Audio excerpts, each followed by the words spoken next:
Genève, carrefour de l'histoire où religion et culture se sont étroitement mêlées pendant des siècles. Genève, la ville cosmopolite, pionnière de la Réforme, qui vit la cathédrale Saint-Pierre, à la magnifique structure gothique passée au protestantisme en 1536. C'est ici que naquit le calvinisme qui allait remodeler la vie de toute une cité. Genève, la neutre, où les richesses des nations se sont accumulées, car grâce à son secret bancaire et au sérieux de ses institutions financières, elle s'est souvent révélée le refuge le plus sûr de l'Europe. Genève, la Pacifique, siège de la Croix-Rouge, de la Ligue des Nations, deux institutions parmi les plus nobles tentatives modernes pour apporter la paix et la guérison aux nations. Genève, l'international, centre névralgique de la diplomatie internationale, avec le Palais des Nations, hôte de plus de 7000 conférences chaque année. Genève, l'hospitalière, qui a servi de refuge aux persécutés, qu'il s'agisse des Anglais aux prises avec Marie la sanglante, des Huguenots en butte à la colère de Louis XIV, des Espagnols pourchassés par l'Inquisition, ou des Vaudois soumis aux croisades papales. Genève, symbole d'espérance et promesse de paix. En contemplant les eaux du lac Léman, qui s'étirent de la ville jusqu'au pied des Alpes, nous respirons ce climat de sérénité. Existe-t-il un lieu qui soit un meilleur symbole de la paix à laquelle chacun d'entre nous aspirons ?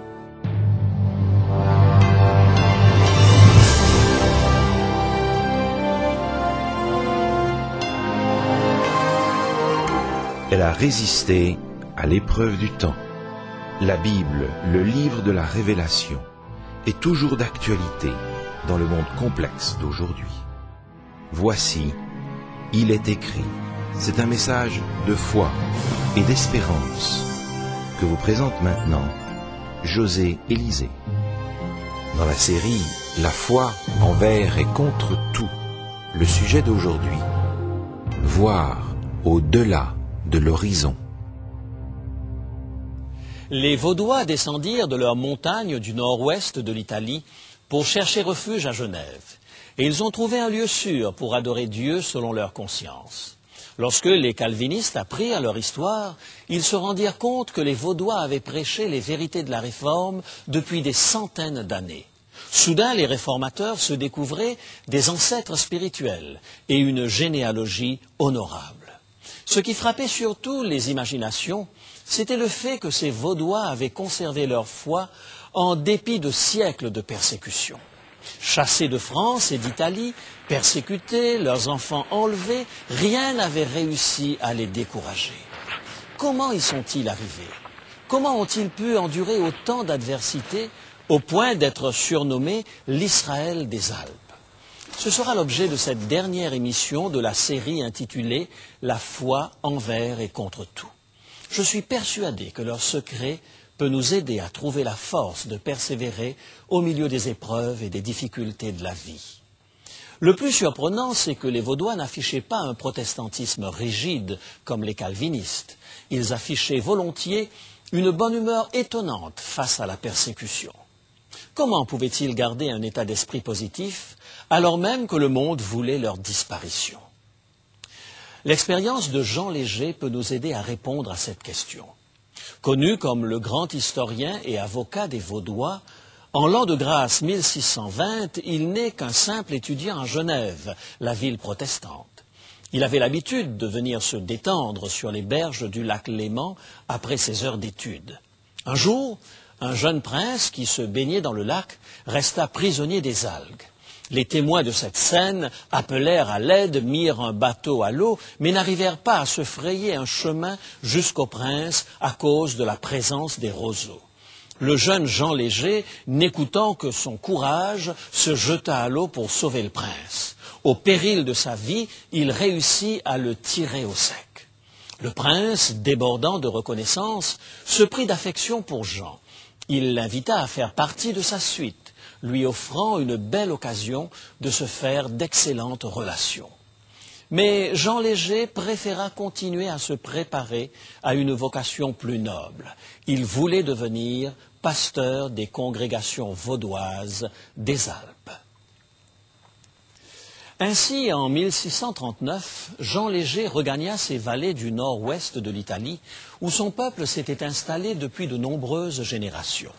Il savait qu'en choisissant cette voie, il allait avoir à affronter de nombreuses difficultés. En effet, le voyage de retour fut périlleux. Il dut traverser les lignes ennemies qui encerclaient la ville de Turin, se terrant dans une ferme déserte pendant des jours pour échapper aux patrouilles. Plus tard, il racontera, en riant à ses amis, que son cheval avait mangé bien mieux que lui, grâce à l'abondance du foin. Et ce n'était là que le commencement d'une vie d'errance, pour échapper aux bras de l'Inquisition. Plus d'une fois, il échappa de justesse à ses poursuivants. Pourtant, il réussissait à prêcher 4 sermons par semaine. Ses paroissiens étaient avides de nouvelles concernant les progrès de la réforme à Genève. Aussi, Jean Léger bougeait sans cesse, entreprenant la dangereuse traversée des Alpes en plein hiver, survivant à des tentatives de meurtre, réduit à manger des glaçons pendant 2 jours, tandis qu'il se cachait dans une grange abandonnée. Rien ne pouvait le décourager. En 1655, après un autre massacre perpétré contre les Vaudois, Jean Léger réussit à gagner Genève où il commença à éveiller l'attention du monde sur la situation critique des Vaudois et sur les injustices dont ils étaient l'objet. Jean vivait constamment dans le danger et pourtant il ressort de son journal intime le sentiment qu'il savait prendre les épreuves avec bonne humeur. C'était une marque distinctive de nombreux Vaudois. Ils savaient s'élever au-dessus de la bigoterie et de l'inhumanité ambiante. Certains, des inquisiteurs eux-mêmes, se sont étonnés du calme et de la sérénité des Vaudois confrontés à la mort. De quoi se nourrissaient ces croyants dans leur chapelle de montagne à Torre Pellice pour faire preuve d'une telle résilience et d'un tel optimisme en dépit de tout? Je crois que cela tenait à leur capacité de regarder au-delà du présent. Les Vaudois étaient constamment capables, une fois la persécution terminée, de passer à autre chose. Leur mouvement avait constamment les yeux tournés vers le royaume éternel. C'était déjà le cas lorsque Pierre Valdo et ses disciples avaient commencé à répandre la bonne nouvelle du Nouveau Testament à tous ceux qui voulaient l'entendre.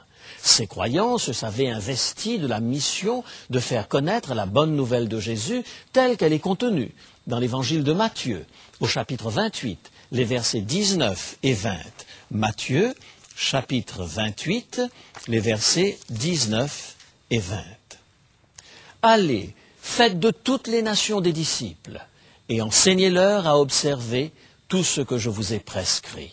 Et voici, je suis avec vous tous les jours, jusqu'à la fin du monde. Les Vaudois se sentaient poussés à transmettre la bonne nouvelle partout et à tous, conformément au commandement du Christ, et ce jusqu'à la fin du monde. La mission dont ils se sentaient investis les poussait à regarder en direction du royaume céleste. C'est ce qui ressort du poème épique doctrinal des Vaudois intitulé « La noble leçon ». Toutes leurs croyances y sont exposées. La noble leçon commençait sur une note apocalyptique.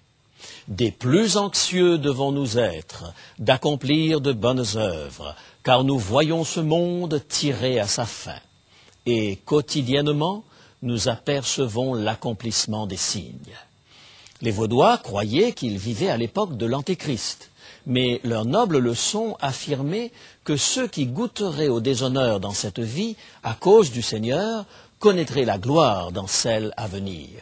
Et le poème se terminait par une référence au jugement dernier, à la séparation des boucs d'avec les brebis, symbolisant le sort réservé aux bons et aux méchants lors du retour du Christ. Dieu veuille qu'en ce grand jour, notre place soit trouvée à la droite du juste juge au siècle des siècles. Le royaume à venir structurait l'ensemble des croyances des Vaudois. Et c'est ce qui faisait leur force, les habilitant à ignorer les difficultés présentes. C'était leur espérance qui expliquait leur résilience. Et c'est la même espérance qui soutenait leur esprit pendant les siècles de résistance à l'Église officielle. L'Église du Moyen Âge, par contre, avait perdu de vue ce royaume à venir. Elle était trop occupée à défendre ses intérêts séculiers, bien trop occupée à bâtir un royaume terrestre. Prenez l'exemple de l'église Saint-Pierre aux Liens. Elle est célèbre pour sa statue monumentale de Moïse, sculptée par Michel-Ange. L'artiste réalisa ce chef-d'œuvre pour le mausolée de son commanditaire, le pape Jules II. Ce pape espérait construire un imposant ensemble monumental comprenant des douzaines de statues. Ce mausolée devait mesurer 12 mètres de haut une fois installé dans la basilique Saint-Pierre. Mais le tombeau ne fut jamais terminé car le successeur de Jules II avait d'autres projets pour Michel-Ange. La principale relique de cette église est un ensemble de chaînes en fer conservées dans une urne en cristal sous l'autel principal. Selon la tradition, ces chaînes auraient servi à lier l'apôtre Pierre lors de son emprisonnement à Jérusalem. Au Moyen Âge, les pèlerins venaient ici par millions pour voir ces chaînes, pour prier et faire brûler des cierges devant elles. L'Église de Rome considérait que ces chaînes, qui s'étaient miraculeusement détachées des mains de Pierre, possédaient des vertus particulières. Paradoxalement, ceux-là même qui vénéraient les chaînes miraculeuses de Pierre n'hésitaient pas à enchaîner dans toute l'Europe d'autres gens, comme les Vaudois. Les mêmes personnes qui révéraient la prison Mamertine où Paul avait été détenu jetaient les hérétiques en prison dans l'Europe entière. Ils étaient convaincus que le royaume de Christ devait être établi sur terre par l'épée. Rien d'étonnant dès lors que la plupart des croyants avaient du mal à fixer leurs yeux sur le royaume des cieux. Mais l'Église vaudoise tranchait dans le paysage religieux de l'époque. Ces gens habitués à adorer dans les forêts, les vallées encaissées et les cavernes des montagnes savaient regarder au-delà du présent, fixant leurs yeux sur un monde meilleur à venir. Ils ne vénéraient pas les chaînes de l'apôtre Pierre, mais ils possédaient l'héritage de Pierre. Ils avaient épousé l'espérance qui habitait celui-ci lorsqu'il rédigeait sa seconde épître. Parlant du retour de Jésus-Christ, Pierre se réjouissait du temps qui passait chaque jour, car cela le rapprochait de sa bienheureuse espérance. Après avoir mentionné les cieux qui passeront avec fracas, il attire nos regards vers la bienheureuse espérance. Deuxième lettre de Pierre, chapitre 3, versets 11 et 12. 2 Pierre, chapitre 3, versets 11 et 12. Puisque donc toutes ces choses doivent se dissoudre, quelles ne doivent pas être la sainteté de votre conduite et votre piété, tandis que vous attendez et hâtez l'avènement du jour de Dieu. Tout cela sera consumé, l'or et l'argent, les somptueuses cathédrales et tout ce qui fait l'orgueil humain. Les Vaudois avaient une claire vision de la nature passagère des choses d'ici-bas. Ils possédaient la lampe qui guidait leurs pas, la lumière de leurs sentiers. Aucun bagage de tradition théologique ne pesait sur leurs épaules.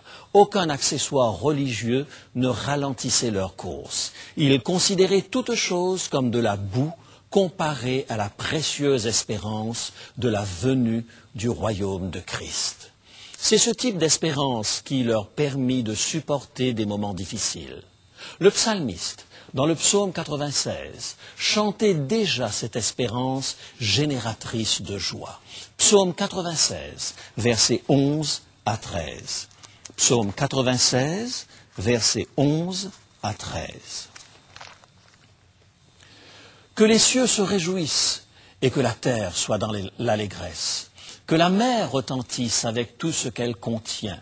Que la campagne s'égaie avec tout ce qu'elle renferme.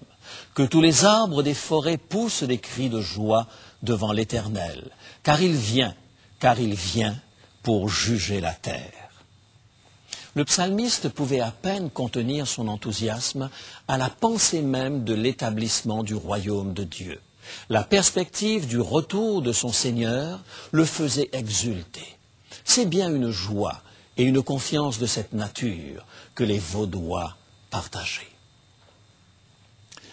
Mes amis, malgré nos fanfaronnades, tout être humain est en quête d'un royaume éternel. Nous avons un profond besoin d'un élément de stabilité sur lequel centrer notre vie. Dans le cœur de chaque être humain se trouve une aspiration à quelque chose de durable. Ne croyons pas qu'il s'agisse d'une chasse gardée des chrétiens. Les païens de la Rome antique ressentaient tout autant que les chrétiens le besoin d'exprimer cette aspiration. Contemplez les ruines du Forum. Elles sont les vestiges de ces lieux où les Césars gouvernaient le monde. Pourtant, même à l'apogée de leur empire, les Romains aspiraient à donner à leur cité un goût d'éternité. Un exemple, en établissant le culte des Vestales, dont le rôle consistait à garder toujours allumée la flamme sacrée de la cité dans le temple de Vesta, les Romains voulaient souligner le caractère éternel de Rome. Si une vierge laissait mourir la flamme, elle était fouettée par le grand pontife. Le rôle des vierges vestales était si important qu'elles se voyaient accorder des privilèges particuliers. Toute injure à leur endroit était punie de mort. Ces vierges pouvaient même se promener sur des chars processionnels à travers Rome, privilège habituellement réservé aux empereurs. La Rome païenne ne croyait pas au royaume des cieux, mais elle s'inventait un peu d'éternité sur terre. Que reste-t-il de ce goût d'éternité de la Rome des Césars, sinon quelques piliers à demi écroulés? Lorsque nous sommes atteints par les épreuves de la vie, nous avons tous besoin de cette capacité particulière de pouvoir regarder au-delà de l'horizon. Nous avons besoin de quelque chose de plus grand et de plus solide que nos réalisations humaines. Et cette attente, seul le royaume à venir de Jésus-Christ peut la combler. Le royaume des cieux est ce lieu vers lequel pointent les flèches de toutes les glorieuses cathédrales. Tournons nos regards vers ce royaume meilleur, cette espérance fondée sur la foi des apôtres et des martyrs des siècles passés. La bienheureuse espérance du royaume qui descend dans la gloire. C'est cette même vision du futur qui a soutenu la foi de l'apôtre Jean lors de son exil sur l'île de Patmos. Apocalypse, chapitre 21, versets 2 à 4. Apocalypse, chapitre 21, versets 2 à 4. Et je vis descendre du ciel d'auprès de Dieu, la ville sainte, la nouvelle Jérusalem, préparée comme une épouse qui s'est parée pour son époux. Et j'entendis du trône une voix forte qui disait « Voici le tabernacle de Dieu avec les hommes. Il essuiera toute larme de leurs yeux, et la mort ne sera plus. Et il n'y aura plus ni deuil, ni cri, ni douleur, car les premières choses ont disparu. » C'est là la promesse sur laquelle est bâti le royaume de Jésus-Christ. C'est l'espérance qui a soutenu la foi des Vaudois. Et c'est la bienheureuse espérance qui peut également être la nôtre aujourd'hui. Le monument de Cibo, près de la ville de Torre Pellice, commémore un acte héroïque de l'histoire des Vaudois. Après que Louis XIV ait ordonné le massacre de 1686, quelques Vaudois réussirent à s'enfuir en Suisse en passant par les Alpes. 3 années plus tard, un pasteur du nom de Henri Arnaud ramena à leur ancienne patrie ce groupe de Vaudois. La traversée des Alpes, effectuée sous la menace des troupes hostiles et contre la rigueur des éléments, fut un véritable exploit. Mais ces gens parvinrent quand même à rejoindre ces vallées, et chaque matin et chaque soir, ils élevaient leur voix en prière, chantaient des psaumes et faisaient la lecture de la Bible en commun. Rien sur terre ne pouvait attenter à leur foi. Ce retour d'exil est connu sous le nom de glorieux retour. Il est à mes yeux un avant-goût d'un autre glorieux retour, le retour en gloire de Jésus-Christ. En ce grand jour, le Seigneur viendra prendre avec lui tous ceux qui auront attendu son avènement. Existe-t-il une aspiration meilleure aujourd'hui? Ne nous laissons pas distraire par les feux follets de cette terre. Investissons plutôt nos énergies dans la seule vision d'avenir qui ait traversé les siècles et qui porte encore des milliers de gens aujourd'hui. Demandez-vous, pourquoi l'espérance du royaume à venir de Jésus-Christ n'est pas passée de mode, comme tant d'autres belles idées pendant ces 2000 dernières années? Le constat est simple, cette espérance est la seule qui survit au temps. Vous pouvez vous aussi posséder cette espérance qui court à travers tout le Nouveau Testament. Vous pouvez découvrir le secret de la résilience des Vaudois. Vous pouvez donner à votre existence un goût d'éternité. Pourquoi ne pas en faire l'expérience, maintenant même, tandis que nous prions? Tendre Père, merci pour l'exemple que nous ont laissé ces hommes et ces femmes de foi exceptionnelles. Merci pour la possibilité que tu nous offres de regarder au-delà de l'horizon. Nous avons besoin de la perspective de l'éternité dans notre vie. C'est pourquoi nous te disons notre désir d'être de ton royaume. Ne permets pas que les préoccupations ou les séductions d'ici-bas viennent ternir notre espérance. Nous désirons suivre Jésus-Christ, notre Seigneur. C'est en son nom que nous te prions. Amen.